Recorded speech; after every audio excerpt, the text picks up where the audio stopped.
और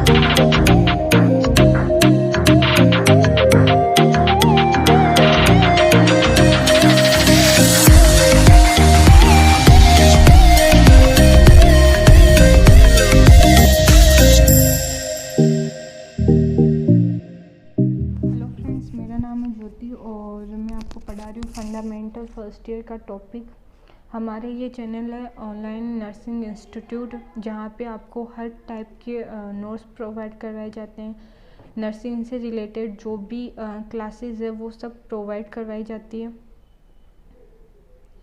इसके साथ ही साथ आपको जो भी प्रीवियस एग्ज़ाम है हुए हैं उनके क्वेश्चन आंसर भी प्रोवाइड करवाए जाते हैं। तो हम स्टार्ट करते हैं आज का टॉपिक, एडमिशन एंड डिस्चार्ज। आज का कंटेंट है जो जिसमें हम आज पढ़ेंगे definition of admission, principle of admission, purpose of admission, type of admission, और इसके साथ पढ़ेंगे definition of discharge, principle of discharge and type of discharge. Firstly हम पढ़ेंगे कि एडमिशन क्या होता है। तो एडमिशन क्यों दिया जाता है पेशेंट को। तो पेशेंट का बिहेवियर एंड पेशेंट की फिज़िकल कंडीशन ऑब्जर्व करने के लिए हम पेशेंट को हॉस्पिटलाइज करते हैं। साथ ही साथ उसका इन्वेस्टिगेशन, जैसे कि फिज़िकल एग्जामिनेशन करने के लिए, MRI, CT scan, blood test के लिए, इन सब के लिए ये सारी इन्वेस्टिगेशन करने के लिए हम पेशेंट को एडमिट करते हैं हॉस्पिटल में।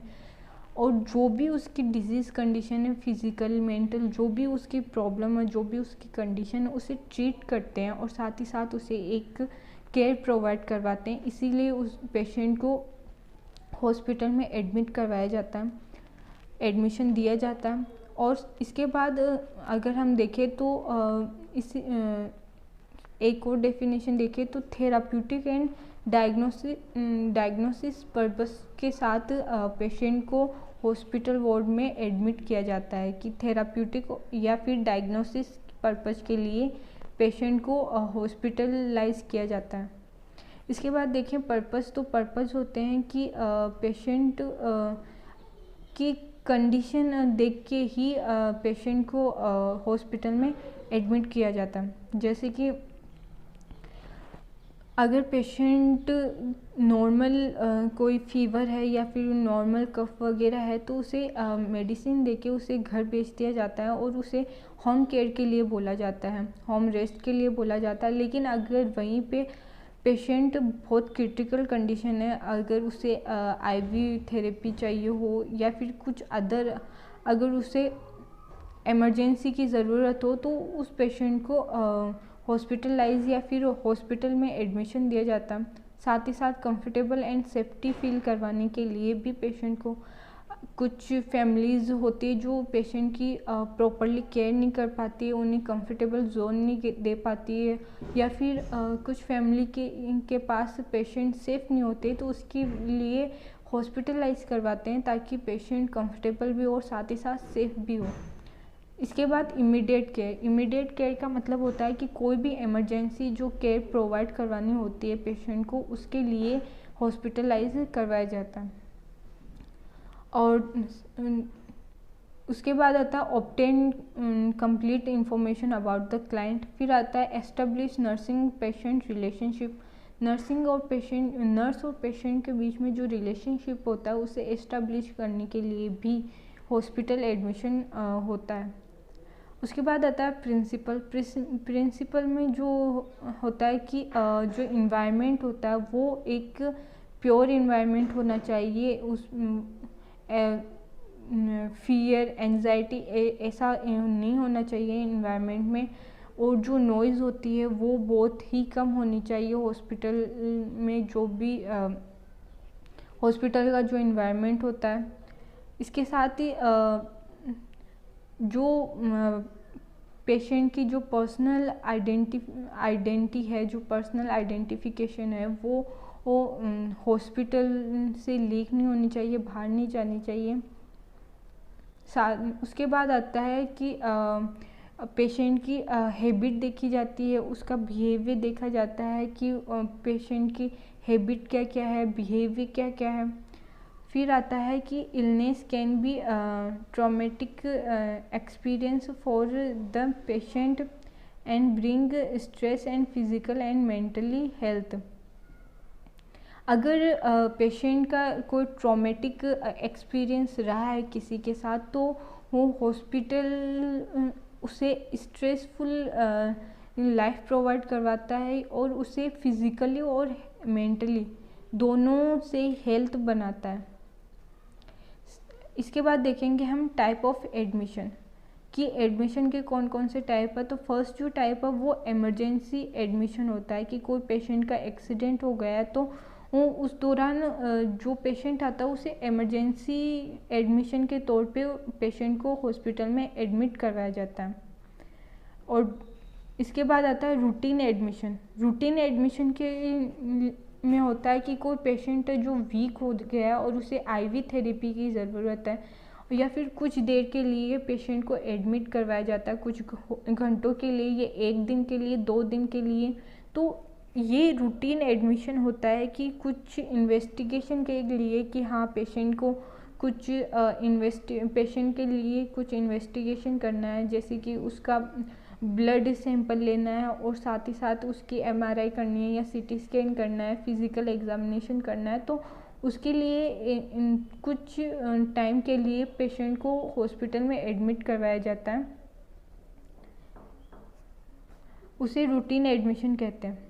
इसके बाद आता है डिस्चार्ज। डिस्चार्ज का होता है कि कोई भी पेशेंट जिसका जो पर्टिकुलर कोर्स है वो कोर्स कंप्लीट हो गया हो और पेशेंट का ट्रीटमेंट कंप्लीट हो गया हो, तो उसके बाद पेशेंट को डिस्चार्ज किया जाता है या फिर हॉस्पिटल से लीव दी जाती है, जिसे हम डिस्चार्ज कहते हैं। When you leave a hospital after treatment, you go through a process called the hospital discharge. Discharge करने के लिए एक प्रोसेस होती है और आफ्टर ट्रीटमेंट ये प्रोसेस स्टार्ट हो जाती है, जिसे हॉस्पिटल डिस्चार्ज कहते हैं। जब पेशेंट आता है अपने ट्रीटमेंट के लिए डॉक्टर से कंसर्न करने के लिए, तभी हॉस्पिटल एडमिशन के टाइम पे ही जो पेशेंट होता है उसकी डिस्चार्ज प्रोसीजर स्टार्ट हो जाती है। इसके बाद आता है टाइप ऑफ डिस्चार्ज। ये डिस्चार्ज के टाइप है। टाइप ऑफ डिस्चार्ज, तो सबसे पहले हम टाइप पढ़ेंगे लामा क्या होता है, leave against the medical advice, कि हॉस्पिटल नहीं चाहता है कि पेशेंट अभी लीव ले हॉस्पिटल से, क्योंकि उसका ट्रीटमेंट कंप्लीट नहीं हुआ होता है। लेकिन पेशेंट चाहता है कि वो अब हॉस्पिटल में ना रहे, वो जिद करता है या फिर उसे हॉस्पिटल से कोई कंप्लेन होती है, तो उस बेसिस पे वो जो मेडिकल एडवाइस लेनी चाहिए वो मेडिकल एडवाइस ना लेके चला जाता है। इसके बाद आता है डोल, डिस्चार्ज ऑन रिक्वेस्ट। अगर पेशेंट की कोई पर्सनल प्रॉब्लम होती है, उस बेसिस पे पेशेंट रिक्वेस्ट करता है डॉक्टर से, तो उसे उस बेसिस पे डिस्चार्ज मिलता है। और कैंडिड जो डिस्चार्ज होता है वो होता है कि patient leave without any information, कि पेशेंट अगर कोई इन्फॉर्मेशन नहीं दे रहा है हॉस्पिटल स्टाफ को या डॉक्टर को, तो उसे एब्सकॉन्डेड डिस्चार्ज बोलते हैं। इसके बाद आता है ट्रांसफ़र टू अदर।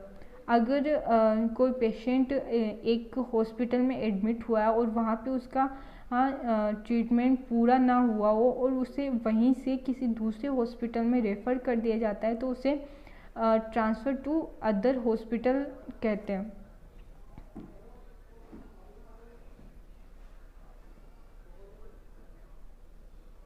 इसके बाद आता है डिस्चार्ज प्लानिंग। डिस्चार्ज प्लानिंग में क्या क्या आता है कि सबसे पहले डिस्चार्ज होता है जिसमें नर्स की रिस्पॉन्सिबिलिटी होती है कि वो श्योर करे कि पेशेंट को डिस्चार्ज की ज़रूरत है या नहीं है।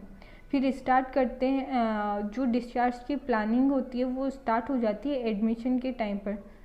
तो सबसे पहले जो नर्स की रिस्पॉन्सिबिलिटी बनती है कि पेशेंट को फिज़िकली एग्ज़ामिन करे, उसकी सारी रिपोर्ट्स वगैरह चेक करे कि पेशेंट को एक्चुअल में डिस्चार्ज की ज़रूरत है या नहीं है, ये सब चेक करें।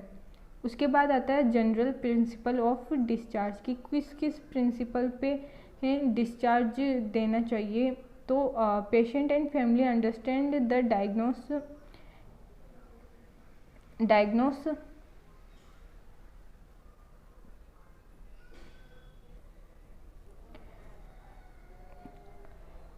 जनरल प्रिंसिपल में क्या होता है कि patient and family understand the diagnose, anticipated level of the functioning, discharge, medication and anticipated medical flow up. इसमें देखा जाता है कि अगर किसी पेशेंट का डिस्चार्ज हो रहा है तो सबसे पहले तो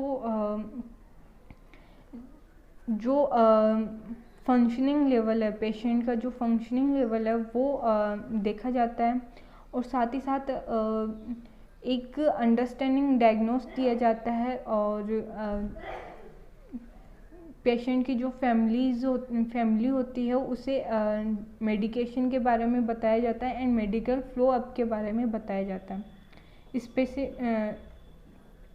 सेकंड जो होता है वो होता है कि इंश्योर की जो नर्स होती है वो इंश्योर हो प्रॉपर केयर के लिए, और जो फैमिली होती है उसे बताया जाता है कि पेशेंट को किस टाइप की केयर चाहिए या फिर किस टाइप का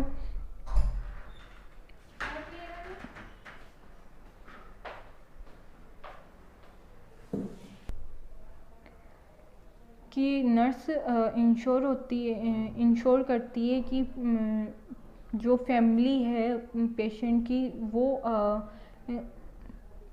उसे बताती है कि पेशेंट को किस तरह का ट्रीटमेंट चाहिए और किस तरह की केयर चाहिए। ये सब इंस्ट्रक्ट करती है नर्स फैमिली को, ताकि वो पेशेंट को एक प्रॉपर केयर प्रोवाइड करवा सके। साथ ही साथ कम्युनिटी सपोर्ट सिस्टम और are coordinate to enable the patient to return home.